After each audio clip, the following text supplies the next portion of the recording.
Can we just stand and appreciate the giver of life? He is the Ancient of Days. He is the King of Kings. He is the Lord of Lords. Why don't you tell him now? I say, Father, I thank you for my life.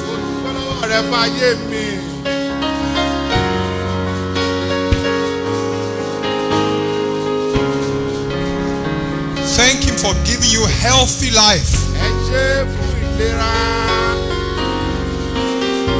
Because for you to be here today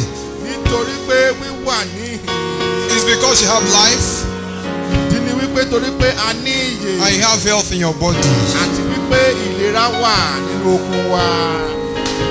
And if for any reason there is sickness in your body, you will receive freedom today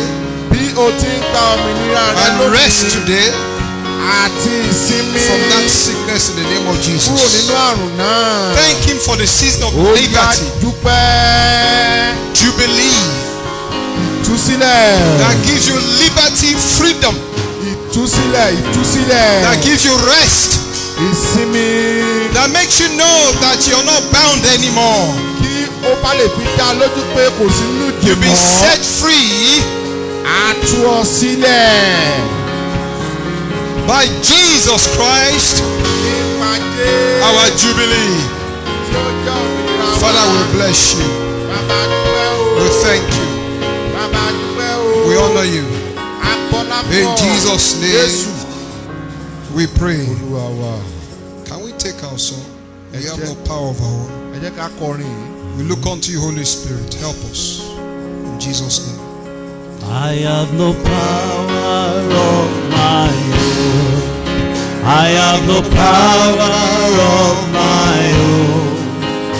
Holy Spirit, we look up to you. Help us. I have no power of my own. I have no power of my own. Jesus, I have no power of my own. Holy Spirit, I look up to you. Help me. I have no power. I have no power. I have no power. I have no power of my own. Holy Spirit, I look up to you. Help me. I have no power of my own. Holy Spirit, thank you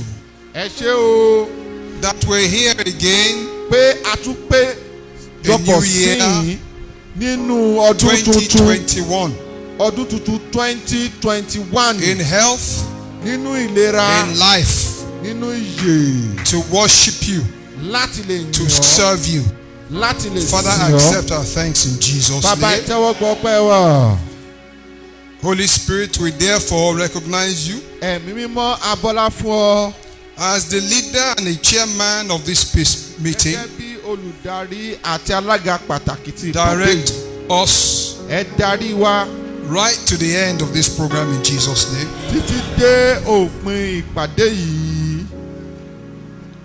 None of us and all of you in the name of Jesus. Speak through us. Touch lives.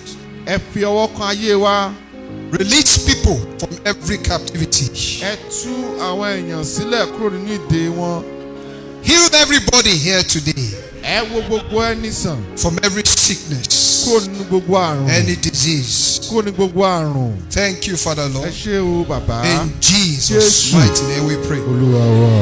Praise the Lord. Hallelujah. Put your hands together again for Jesus. Praise God. Hallelujah. This is going to be a year that supernatural things will be happening in your life. Ọdún yìí á jẹ́ ọdún tí àwọn iṣẹ́ ìyanu yóò máa ṣẹlẹ̀ nínú ayé wa. Easily. Pẹ̀lú ọwọ́ ìrọ̀rùn. In the name of Jesus. Ní orúkọ Jésù. I want to thank God for our praise and worship team. God bless you. Mo fẹ́ dúpẹ́ lọ́wọ́ àwọn akọrin wa. They're all volunteers. Gbogbo àwọn tó fara wọn jì. As far as I am concerned, Gẹ́gẹ́ bí mo ti lóye rẹ̀. you are the best choir in the world. Ẹ̀yin gangan ni akọrin In the ògo name of gbogbo Jesus. àgbáyé ní orúkọ Jésù. I appreciate Mo tún dúpẹ́ our mama, praise God, màmá wa for the grace fún oore ọ̀fẹ́ and the way God is using her. àti ọ̀nà àrà tí Ọlọ́run gbà ń lò wọ́n. And for the life God has given her.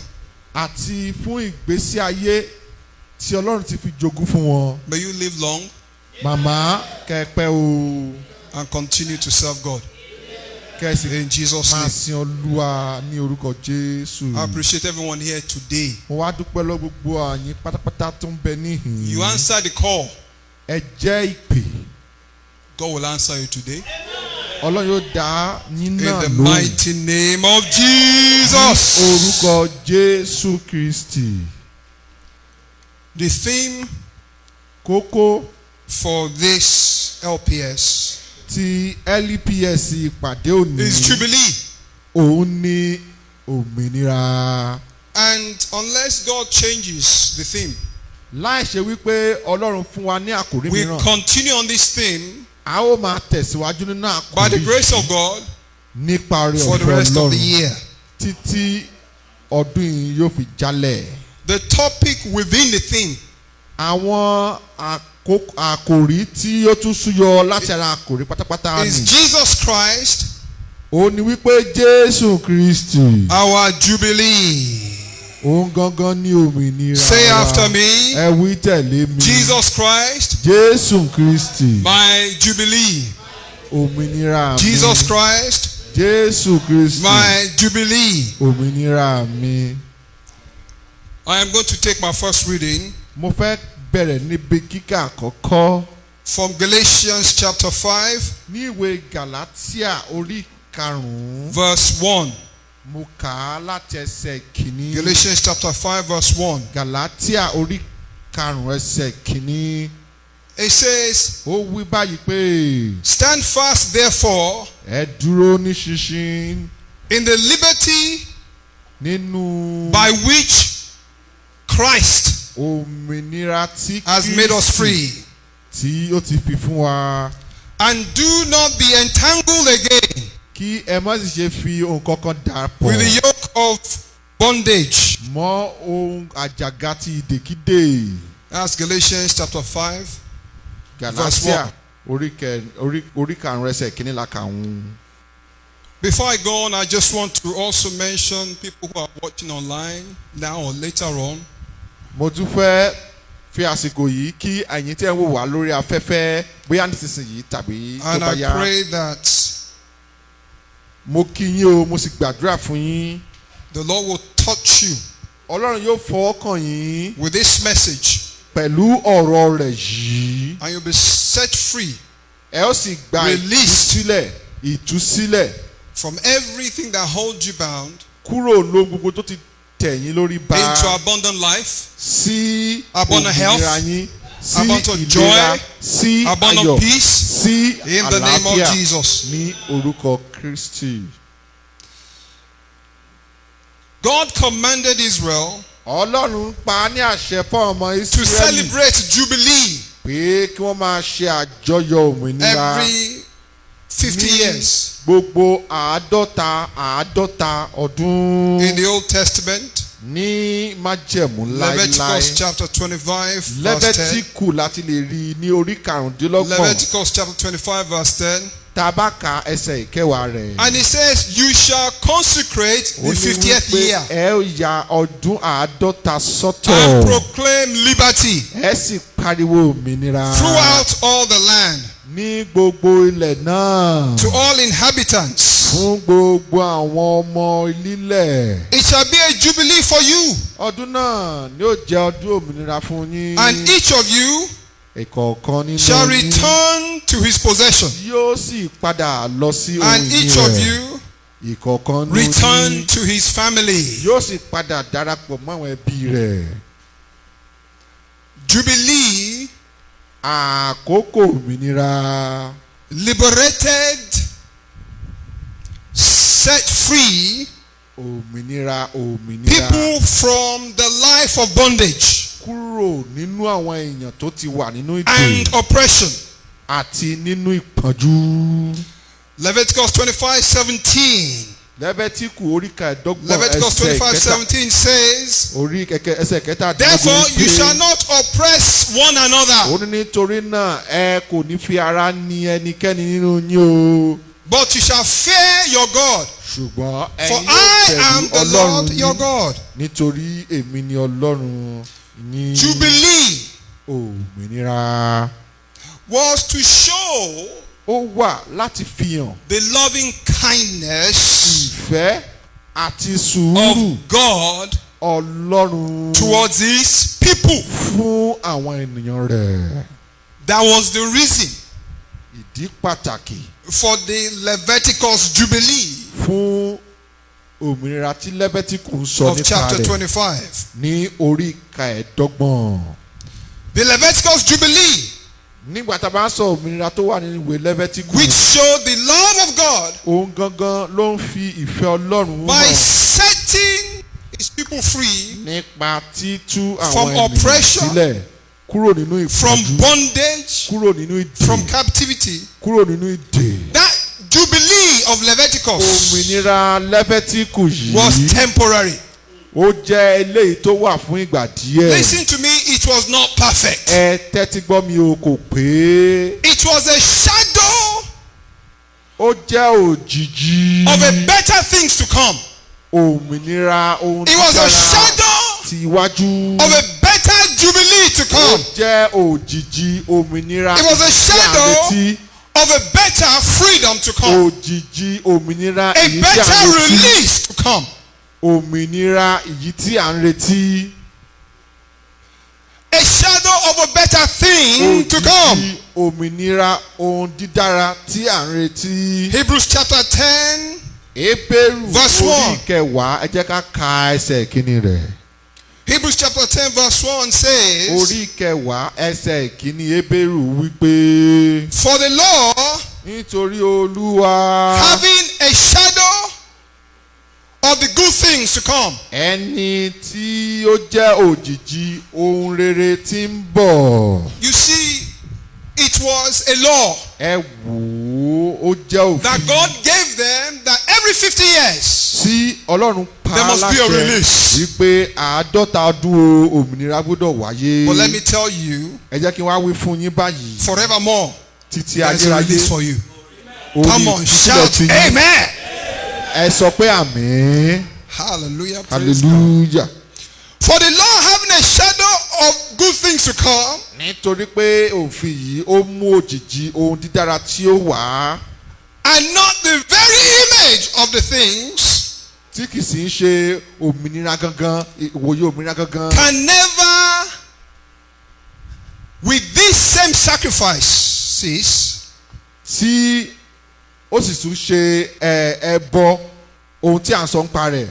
which they offer continually year by year. Eléyìí tí wọ́n máa ń rú Hallelujah. ní ọdọọdún. Make those things who approach perfect. Tí ó sì jẹ́ kí ohun tí à ń retí ní ọ̀nà I tó pray jẹ́ pípé. that God will open our understanding. Ohun tí mò ń gbàdá ni pé kí Olúwa kó ṣí wa níyè. That you may know today, Kí a lè mọ̀ lónìí you and lónìí I are made perfect in Jesus. èmi àti rẹ àṣewá ní pípé ní orúkọ Jésù. Not because of what you have done, Kì í ṣe torí ohun tá a ti ṣe sẹ́yìn. because of Jesus Christ, Ṣùgbọ́n our nítorí Jubilee. Jésù Kristi tó já òmìnira wa. Say louder, amen. Ẹ kígbe àmín. Jesus Christ Jésù made us a Kristi perfect ní Jubilee. ó fún wa ní òmìnira pípé. A perfect Jubilee Òmìnira pípé that stands forever. Èyí tí ó dúró títí láé. Which he made at the cross of Calvary.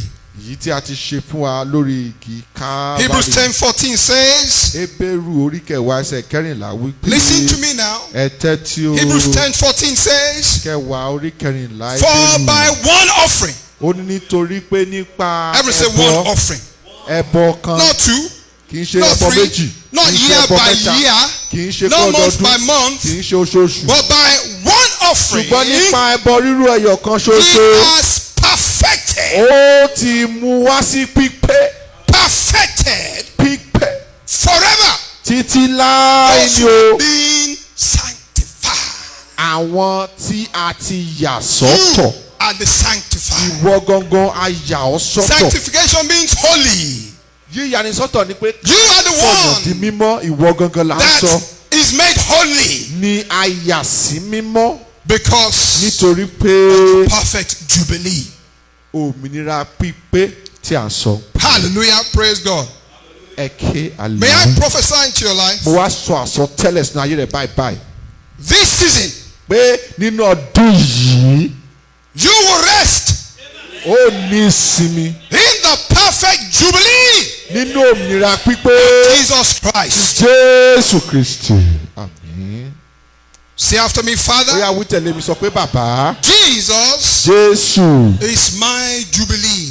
ní òmìnira mi. He sets me free, Ó tú mi sílẹ̀. and I am perfectly free, Mo sì ní òmìnira perfectly pípé. free Mo ní from òmìnira pípé. sickness, Kúrò nínú from àìsàn. religiousness, Kúrò nínú ẹ̀sìn. from poverty, Kúrò nínú from àìní. condemnation, Kúrò nínú ìdálẹ́bi. now, Nísinsìnyí. and forevermore. Àti In the name of ayérayé. Jesus. Ní orúkọ Pray Jésù. that prayer, pray that Ó yá prayer, gbàdúrà pray that gbàdúrà prayer, gbàdúrà pray that gbàdúrà prayer. gbàdúrà. Yìí sí Come on àdúrà. now. No more condemnation. Olúwa kò No more sí ìdálẹ́bi. condemnation. Kò sí ìdálẹ́bi. He's washed away my sins. Ó ti fọ ẹ̀ṣẹ̀ mi mọ́. He's perfected me forever. Ó ti sọ mí di pípé títí láé Set o. free forever. Máa tú mi sílẹ̀ títí láé. By his shed blood on the cross. Nípa ẹ̀jẹ̀ rẹ̀ tí ó ta sílẹ̀ lórí In the name of àgbélébùú. Jesus. Thank you, Father. O ṣé bàbá. In Jesus' name we Jésù pray. Olúwa wa. Freedom Ìtúsílẹ̀. from observation of religious tradition, Kúrò nínú ìwòye which is a big ẹ̀sìn problem, issue tí ó for the dá body of wàhálà Christ today. sí agbo Kristi. We are free from observation of religious tradition A tú wa sílẹ̀ kúrò nínú ìwòye ẹ̀sìn àbáláyé. by Jesus Christ, our Jubilee. Nípasẹ̀ Jésù Kristi tí ń ṣe Apostle Paul was òmìnira speaking wa. to the Galatian church Àpọ́sítélì Pọ́ọ̀lù ń bá àwọn ará Gàlátíà Listen sọ̀rọ̀. now. Ẹ gbọ́ in o. chapter 4, verse 9. Nínú ìwé Gàlátíà orí kẹrin Galatians ẹsẹ̀ chapter 4, verse 9. ìkẹsàn orí kẹrin ẹsẹ̀ ìkẹsàn Gàlátíà. It says, but now, Ó wí pé ṣùgbọ́n nísinsìnyí after you have known God, lẹ́yìn ìgbà náà or rather are known by God, fún àwa how tí a is ti it mọ̀, tọ́lọ́run ti dámọ̀ kí ló wá fà that á you are turning again tí a ti ń yíjú padà and again to weak sí àìlera and wa beggarly elements àti sí àwọn ohun to which you àìmọ́ desire again tí a ti ń rò lọ́kàn to be in bondage? láti bú wa padà sí Verse òkè. 10 says, Ó ní lẹ́sẹ̀ you kẹwàá. observe days, Ó ní àwọn ọjọ́ tí ẹ̀ ń you lò, observe months, àwọn oṣù tí ẹ̀ ń lò, you observe seasons àwọn ọdún tí ẹ̀ ń lò and years. àti ọdún. You see, the Galatian church Ṣé rí àwọn were turning away Gàlátíà wọ́n from yíjú faith padà in Jesus wọ́n Christ padà sẹ́yìn kúrò nínú ìgbàgbọ́ wọn nínú Jésù Kristi. and on to religious Wọ́n works, wá padà sínú ẹ̀sìn thinking that it is their religious works, wọ́n wá ń rò wípé their keeping of the Sabbath, iṣẹ́ their ẹ̀sìn special diet, iṣẹ́ their ẹ̀sìn special dress they wear, iṣẹ́ ẹ̀sìn àti aṣọ àbí ọ̀rọ̀ tí wọ́n ń sọ nígbà náà. their rituals. Àwọn ohun ẹbọ sísun They were tí wọ́n thinking ṣe. this was the thing that will please God. Àwọn èrò wọn nìyí pé This yóò was tu the thing Ọlọ́run that will lójú. make them holy before God. Àwọn kan tí wọ́n rò wípé yóò jẹ́ kí wọ́n di mímọ́ fún Ọlọ́run nìwọ̀nyí. Apostle was telling them, Apostle Paul wá ń wí fún says wọn all pé these things ṣé ẹ rí ohun gbogbo tí ẹ̀ ń do rò not make wọ̀nyí o us right before God. kò lè jẹ́ ká rìn ní títọ́ níwájú Kristi. Galatians 3:11 Ẹ jẹ́ á says, wo ẹsẹ̀ kẹta Gálátíà Galatians 3:11, orí kẹta ẹsẹ̀ but that ìkọkànlá. no one is Kò justified sí ẹnikẹ́ni tí a dá láre by the law, nípa òfin by regulations, nípa òfin by the works. nípa iṣẹ́. No one is justified Kò sí ẹni náà tí a dá láre by the law in the sight of God. nípa òfin ní And ìwájú it goes on to say, for Ọlọ́run the just shall torí live pé by faith. olódodo yóò yè. Say, I'm just because of Jesus Christ. Sọ wípé a dá mi láre I shall nítorí live Jésù. by faith in the name of Èmi Jesus. yóò máa gbé nípa ìgbàgbọ́. Hallelujah. Praise God. Hallelujah. Jesus Christ Jésù Kristi fulfilled the law. ó mú òfin ṣẹ. He has done the work. Ó ti ṣe iṣẹ́ náà. We rest in that Àwa finished work. sinmi nínú iṣẹ́ tó ti ṣe. Amen. We are set free in that finished work. A tú wa sílẹ̀ nínú We have our iṣẹ́ tó ti ṣe liberty parí. in that finished work. A ní òmìnira nínú So iṣẹ́ it's tó not parí your rẹ̀. tradition. It's not what you wear. Kì í It's ṣe- not what you kì í ṣe do. ojú tá a wọ̀, kì í ṣe oúnjẹ tí a But jẹ. faith in Ṣùgbọ́n Jesus ní Christ ìgbàgbọ́ and faith in Him nínú alone Kristi, present you ìgbàgbọ́ righteous before God. Amen. Nínú Kristi tó fi hàn ní fún Praise bàbá. God, somebody. Hallelujah. Hebrews 11:2. Hébérù orí kọkànlá ẹsẹ̀ kejì. It says, looking unto Jesus, Ó ní ká máa wo Jésù the author and the finisher of our faith. àti olùpilẹ̀ṣẹ̀ ìgbàgbọ́ wa. It says, for the joy that was set before Bí him, ẹni tí torí ó ti Endure àjọ tí the a gbé cross. ka wájú rẹ̀. That Ó was the gbára work da àgbélébù on your iṣẹ́ behalf. tí ó ṣe fún ọ̀nì yìí. endure the Ó cross, fara da àgbélébù despising the shame. tí ó sì fara rọ́ gbogbo ìtìjú. It took your shame, Ó gbé ìtìjú rẹ̀ that wọ̀. you forevermore, Pé- you never be shamed. Kí ìwọ kó má bàa bọ́ sínú In the ìtìjú name gbogbo of ayé rẹ̀ Jesus. ní orúkọ Jésù. Despising the shame, Ó fara da and has set ìtìjú. down at the right hand Ó wá gbéra rẹ̀ kalẹ̀ sí of the apá throne ọ̀tún. of God, Apá ọ̀tún and you are seated in Him, Ìwọ gan wá jókòó resting papọ̀ with Him. pẹ̀lú rẹ̀ In ó the name of sinmi. Jesus. Ní orúkọ Jésù. In the name of Ní Jesus, orúkọ Jésù. I prophesy Mo sọ àsọtẹ́lẹ̀ this season wípé nínú ọdún you'll yìí be free a tú ọ sílẹ̀ from all religious, kúrò ní gbogbo ìwà ẹ̀sìn traditional worship. àbáláyé In the ẹ̀sìn name of ní Jesus. orúkọ Jésù. Say after me, Ó yá wí tẹ̀lé mi báyìí. Father, Bàbá set me free. ó yá yọ mí pátápátá. Set me free Yọ mí from religious worship. kúrò nínú ẹ̀sìn. Help my faith Ran ìgbàgbọ́ to mi grow lọ́wọ́ in your finished work. láti máa dàgbà Go nínú ahead iṣẹ́ and parí pray. rẹ̀. Ó yá sọ di àdúrà, Set me sọ di àdúrà. Olúwa yọ From mí religious worship. kúrò nínú ẹ̀sìn àbáláyé yìí. Help my faith Ẹ ran to ìgbàgbọ́ mi grow lọ́wọ́ láti in dàgbà you. In the name of Jesus. nínú rẹ̀ gbàdúrà. Thank you, Lord. You are set free. A tú ọ sílẹ̀ You o. are set free. À ń tú ọ sílẹ̀ You are o. released. A tú ọ sílẹ̀. No condemnation Kò sí ìdálẹ́bi fún ọmọ. to you anymore. Fún ọmọ. In the name of Ní Jesus. orúkọ Mind Jésù. is free to serve God. Ọkàn rẹ ó gba ìtúsílẹ̀ In láti Jesus' sin Ọlọ́run. name we pray. Jésù Olúwa wa. Other freedom that we get, listen to me now. Ẹ tún wá tẹ́tí òmìnira kan tá a tún gbà rèé. Freedom from fear Òmìnira kúrò nínú ẹ̀rù. of enemies Ẹ̀rù ọ̀tá. and fear of our future. Àti ẹ̀rù nípa bí How is ọjọ́ my iwájú yóò ṣe future rí. going to be? Am I Báwo going ni to make ọjọ́ it? iwájú mi ó ṣe rí? Ṣé màá ṣoríire báyìí? Am I going to marry? Ṣé màá fẹ́yàwó, Am I going to màá have fọ́kọ, children? ṣé màá lọ́mọ láyé, Am I going to finish my education? ìjẹ́ màá di ẹni tí ó kẹ́kọ̀ọ́ Will my healing come? ṣé ìwòsàn mi á padà tọ̀ mí wá báyìí. Will I build a house? Will I build a house? Fún gbogbo àwa tí ó wà. Ṣé èmi yóò kọ́lé? Freedom from your destiny. Thinking that your destiny will not manifest. Ó wá ń ronú nípa òmìnira And let ọjọ́ me tell iwájú you, rẹ̀ pé ọjọ́ the iwájú rẹ̀ destiny yóò dára. that God has for Mo fẹ́ you sọ fún ọ pé ọjọ́ iwájú náà ní fún ọ. is a good one. Ó jẹ́ ọjọ́ iwájú tó dára o. Say after me, the destiny Sọ̀rọ̀. that God has for me. Ọjọ́ iwájú náà ní fún mi. Olúrótìmí Èmi Olútiròtì. Gbénga It's a good Akínbọ́ládé. one.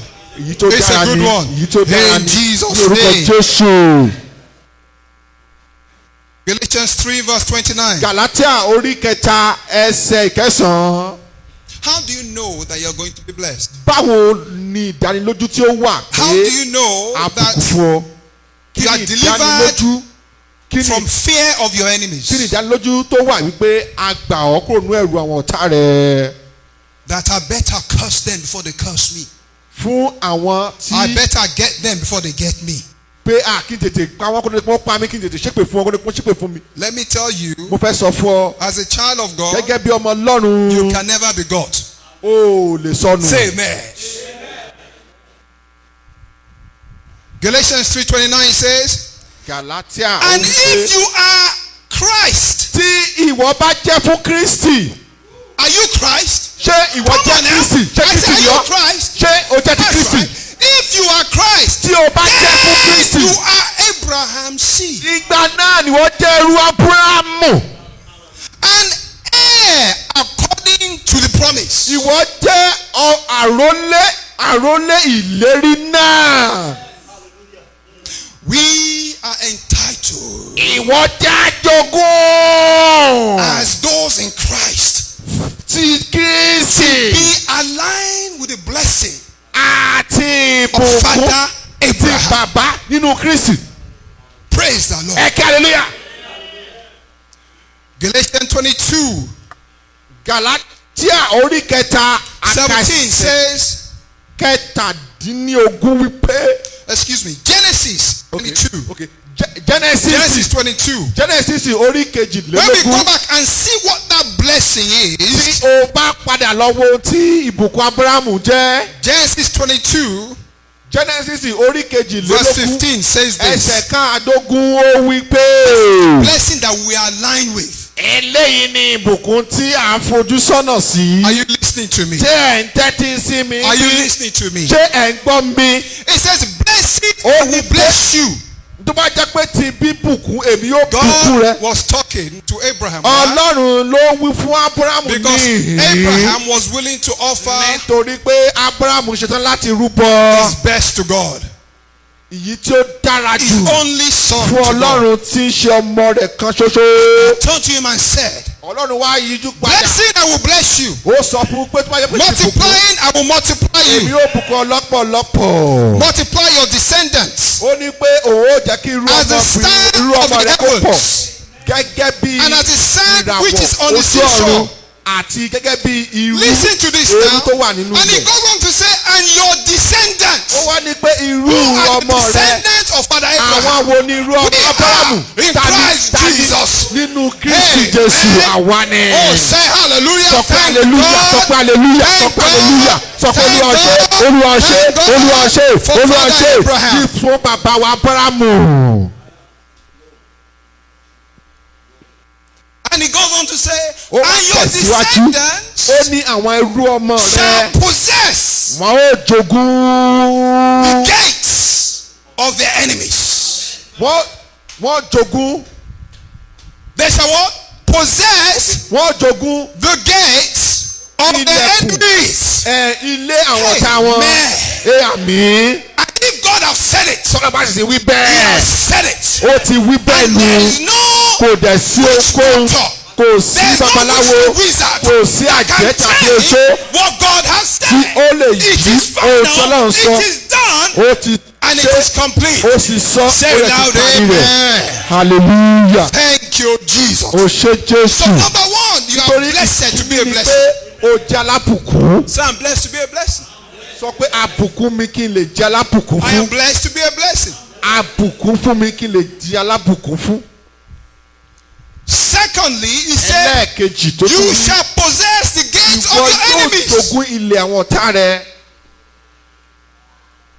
So therefore, Nítorí náà, you possess the gates of your enemies. o jogún ilẹ̀. What does ọ̀tá that rẹ. mean? That Kí ni means túmọ̀ you sí? have authority. Ìyẹn túmọ̀ sí wípé Possessing means you have o authority ní over them. àṣẹ lórí àwọn ọ̀tá.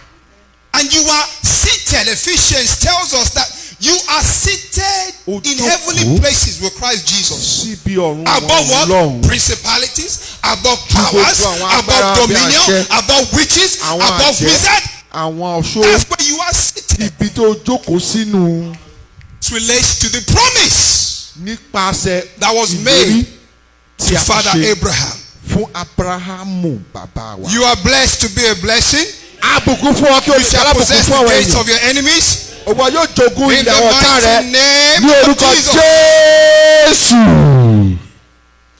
Matthew 6:25 says, Matthew therefore I oníkẹfà. say to you, do not worry Ó ní mo wí fún ọ pé ẹ má ṣe bẹ̀rù about your life. nípa ayé yín You are set free from worry. nítorí pé a ti Today, tú hear yín me sílẹ̀. very well. Ẹ gbọ́ mi o. Because Nítorí pé you are heir to the blessing. ẹ wà You are níbí. lying to the blessing Nítorí pé ẹ wà láti and ṣe to the alábùkún promise àti ìlérí to Father Abraham. tí a ṣe fún bàbá wa You are blessed to be a blessing. Àbùkún fún okòlò You ìjọ́jú possess the gates of ìbùkún. your enemies. Ìwọ yóò jogún In ilẹ̀ the ọ̀tá name rẹ of Jesus. ní orúkọ Jésù. In the name of Ní Jesus. orúkọ Jésù. We are planted into the promise by Jesus Christ. Let me Àwa just wọnú ìlérí náà open nípasẹ̀ this Jésù. up for you a little bit. Ẹ jẹ́ kí n ṣí àṣírí yìí fún yín kẹ́ gbọ́. In Romans 11:17, Romans 11:17, Nínú it ìwé says, Róòmù, orí we kọkànlá. were grafted in. Ó ní àkówapọ̀ papọ̀. That means planted. Planted. Àgbìwapọ̀. They were the olive tree that had been cultivated. We were planted into that tree. Igi ẹyọ kan ṣoṣo tá a gbójúlé yìí ó nígbà tá a fẹ́ gbé àgbìwá papọ̀.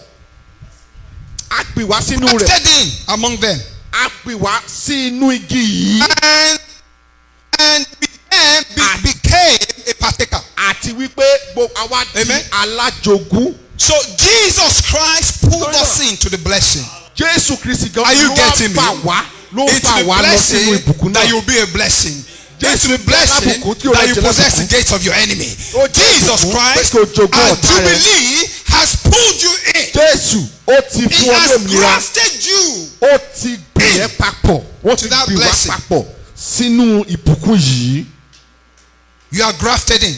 Wọ́n ti gbì wá You are papọ̀. attached to the blessing. Wọ́n gbì wá That is the papọ̀. blessing of Father Abraham. Ìyẹn túmọ̀ sí pé ìbùkún God has said Ábúráhámù. it. Ọlọ́run I ti said, wí. God has said it. Ọlọ́run ti wí. And it can never change. Kò sì lè yí I say it can padà. never change. Kò lè yí padà. In the name of Ní orúkọ Jesus. Jésù. In the name of Ní Jesus. orúkọ Jésù. The promise Ìlérí yìí. that was given to Father Abraham, we can see at work. Tí a ṣe fún bàbá wa Ábúráhámù. Did Ó it ti work ṣiṣẹ́ for o. the people of Israel? Did it work for them? Ṣé ó ṣiṣẹ́ fún ọmọ Ísírẹ́lì ni? We see Ó ṣiṣẹ́ fún wọn. in the story of Balaam that was called upon by Balak, Ó fi ara the hàn king, the Moabite king, in Numbers 23. nípa ìtàn Bálámù tó pe Bálákì pé kó wá gégùn fún ọmọ Ísírẹ́lì. Balak wanted Israel to be cursed. Ó fẹ́ jẹ́ kí a gégùn fún ọmọ Ísírẹ́lì. These were the promised people.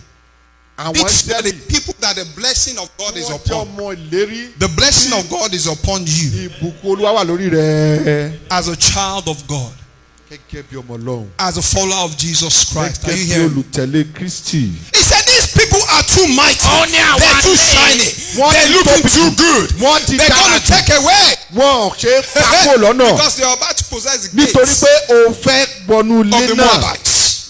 Ó fẹ́ wọnú ilé náà.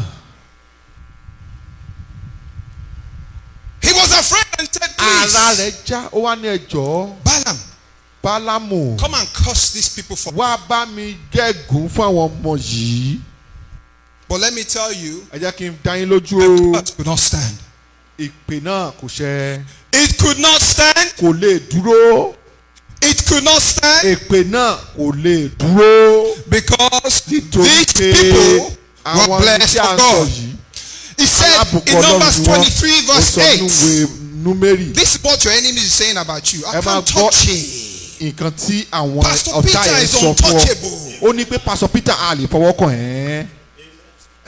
Brother John is Ó ní untouchable. bọ̀dá Jòhánù a lè fọwọ́ kàn. Brother Taiwo was untouchable. Ó ní bọ̀dá Táíwò yẹn a ti fọwọ́ kàn ní Why? lára. Because they come to love Kí ló praise fà á? service. Nítorí pé Ọlọ́run ti dáàbò bò ó. Because they are a friend or a member of Love Praise Church of Nítorí Christ. pé àwọn ọmọ mẹ́mbà Lọ́bẹ̀jọ The Church choir of Love ẹ̀rú Praise wà. Church of Christ is untouchable. Nítorí pé àwọn kwaya wọn ò The lè friends of fọwọ́ Love kàn. Praise Church of Christ is untouchable. Nítorí àwọn ọ̀ṣà abẹ wọn ò The ṣe friends fọwọ́ of kàn. Love Praise Service is untouchable. Gbogbo àwọn tó Why? wọn kò lè ṣe Because fọwọ́ they are kàn. blessed of God. Nítorí pé alábùkún ni àwọn ọmọ Because they are yìí. hearing the truth. Nítorí pé wọ́n And ti today the òtítọ́ truth mú. sets them free. Nítorí náà tó sì sọ wọ́n di òmìnira. Amen. Ní orúkọ He Jésù. said in Numbers Ó wí 23 pé 8, nínú ìwé nọ́mbà. how shall I curse? Báwo ni èmi yóò ṣe ṣépè? How shall I curse Báwo ni èmi yóò ṣe whom ṣépè? God has not cursed? Fún àwọn ẹni tí Ọlọ́run kò ṣépè fún.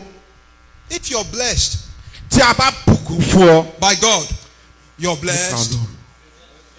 Àbùkún No fún ọ. curse can attach to you. Kò sí ẹ̀gún.